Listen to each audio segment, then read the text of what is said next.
Daniel and the Lions. Many years had gone by since Daniel had been taken a prisoner to Babylon.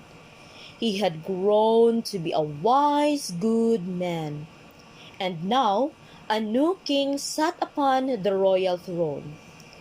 The new king soon learned that no matter what happened, he could trust Daniel.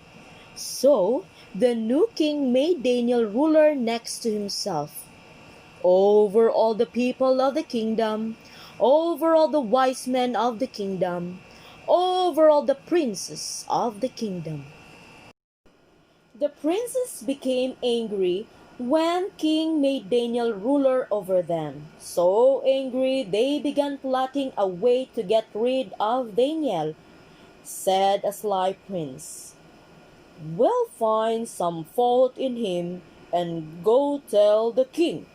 So the princess watched Daniel, but not a fault could they find in him.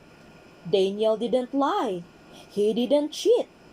He was never late. He did his work well. I know what we can do," said the sly prince. "Tell us," chorused the princess. "What can we do?" "Have you not seen Daniel open his window toward Jerusalem, morning, noon, and night? Have you not heard him pray to the God of heaven?" asked the sly prince. Well, write a law that anyone who prays to any god except the king for 30 days shall be thrown into the lion's den." "The king will be pleased," said a prince. "He will not think of Daniel. He will seal the law." "Ha ha ha ha!" laughed the princess. "Daniel will be thrown into the lion's den." The princess wrote the law and took it to the king. "O king, we wish to honor you," said the sly one. "We have written a law that anyone who prays to any god except you, O king, for 30 days, he shall be thrown into the lion's den." The king was pleased. He asked for wax, that he might seal the law. And a servant dripped melted wax on the paper. The king pressed his ring into it, and so the law was sealed. It could not be changed. Messengers were stationed on the city streets to read the new law to the people.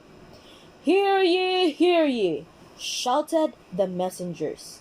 "He who prays to any god other than the king for 30 days shall be thrown into the lion's den." Fathers and mothers stopped to listen. Boys and girls stopped to listen. Daniel stopped to listen to the reading of the strange new law. Several of the princes hurried down the street that led to Daniel's house. They hid where they could see the window that he always opened when he prayed. They saw Daniel come home and go into the house. Would Daniel open his window and pray as always? Perhaps he would pray in his closet today. Maybe he wouldn't pray at all until the 30 days were past. Anxiously, the princes watched and waited, and then Daniel's window opened wide. The princes saw Daniel kneel in the open window. They heard him pray to the God of heaven. They didn't wait for Daniel to say amen. They raced to tell the other princes what they had seen and heard. Together, they would go tell the king. Their plan had worked. Daniel would be thrown into the lion's den. They would be rid of him. The king was sad, so sad for his friend Daniel. He was very sorry that he had sealed the law. Guards brought Daniel to the lion's den. Other guards rolled away the stone from the opening to the den. The lions were hungry. They growled. They roared so loudly the ground trembled. One guard seized Daniel's arms, another his feet. They throw him down among the roaring lions. and then rolled the stone back in place. Suddenly, everything became quiet. The lions no longer roared. The ground no longer trembled. The proud princes smiled at one another. They were rid of Daniel.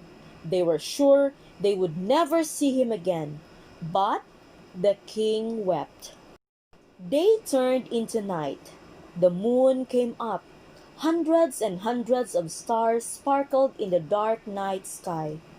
The king couldn't sleep. He refused to eat. He would allow no music to be played. From time to time, he listened toward the window.